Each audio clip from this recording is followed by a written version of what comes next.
যুব সমাজের প্রথম করণীয় আজকের দিনে প্রথম করণীয় হলো ওয়াল্লাযীনা হুম আনিল লাগযি মুরিদুন, অযথা কথা বন্ধ করা। ঠিক কিনা জোরে বলেন।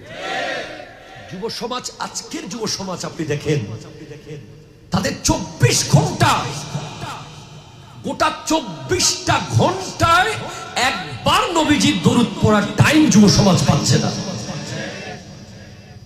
ঠিক কিনা বলেন না? গোটা 24 ঘন্টায় যে একবার আল্লাহু বলবে,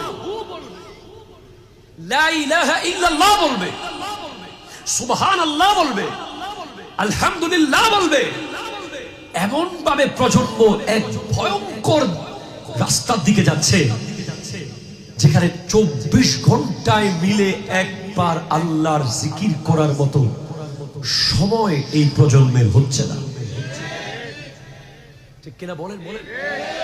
একবার আপনি ভেবে দেখেন না, যেখানে মানুষের আগে মুখে থাকতো যে কথায় কথায় মাশাআল্লাহ, ইনশাআল্লাহ, সুবহানাল্লাহ, আলহামদুলিল্লাহ, লা ইলাহা ইল্লাল্লাহ, মারহাবা,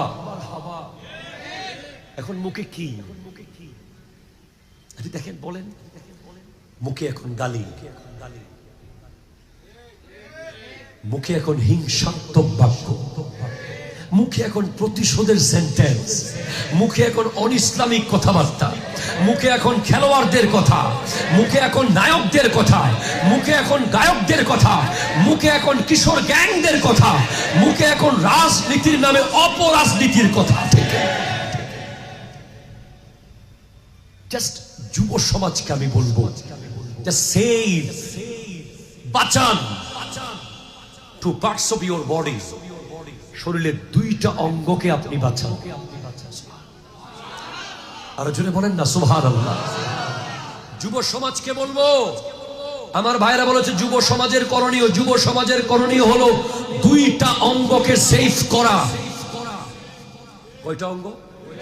এই 2টা অঙ্গ সেভ করলে গোটা যুব সমাজ জান্নাতি যুব সমাজ হয়ে যাবে। বলেন কয়টা? 2টা। আমার নবী বলেছেন, মান ইয়াজমান লি মা বাইনা লিহিয়াইহি ওয়া মা বাইনা রিজলাইহি আসমান লাহুল জান্নাহ। যে ব্যক্তি আমার জামিনের মধ্যে, আমার জিম্মার মধ্যে 2টা অঙ্গ রাখবে, মানে এই 2টা অঙ্গ পরিচালনা করার সময় আল্লাহকে ভাববে, নবীকে ভাববে, তার কাছে এই 2টা অঙ্গ পরিচালনা করা। আমার ভাই একটু